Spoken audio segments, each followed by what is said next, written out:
To start the memory wire bracelet off, we're going to cut up the memory wire. This is a nice coil of wire.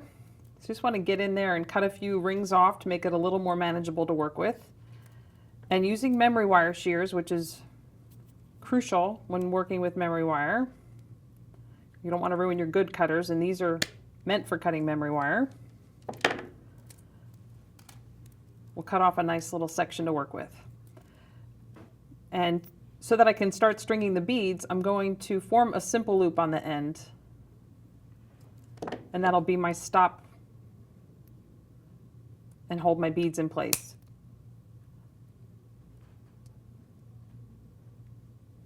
There we go.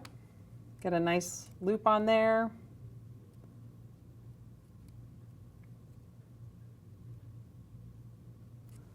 There. And now I can string on the beads. And just thread them on just like you would any other stringing material.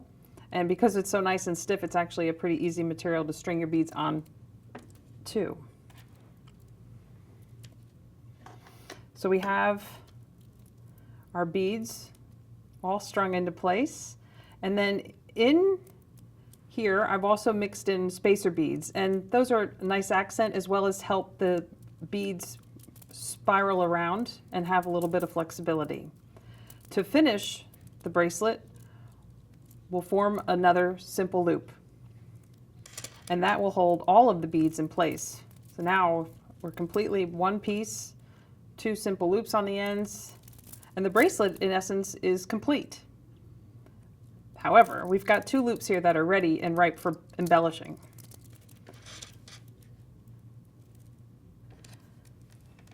To add a little bit of flair to our bracelet, I'm going to cut up some lengths of chain, and I'm doing a nice mix of copper, brass, and a bright gold chain, which will make a nice combination to mix in with the beads. And I'm going to also add a beaded dangle. So I've strung some beads onto a head pin, and I'm going to finish with a simple loop. And just create that dangle.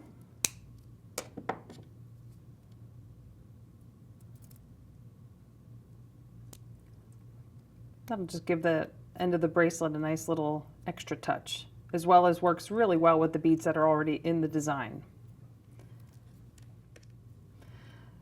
On an open jump ring, I'll string on, I'll need my glasses for this one. We'll string on some chain. The pieces that we've cut, we'll add the last link on each end. There we go.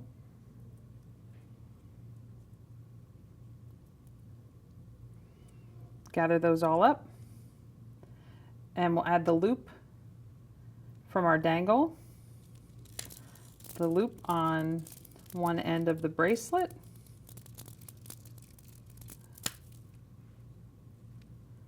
close the jump ring,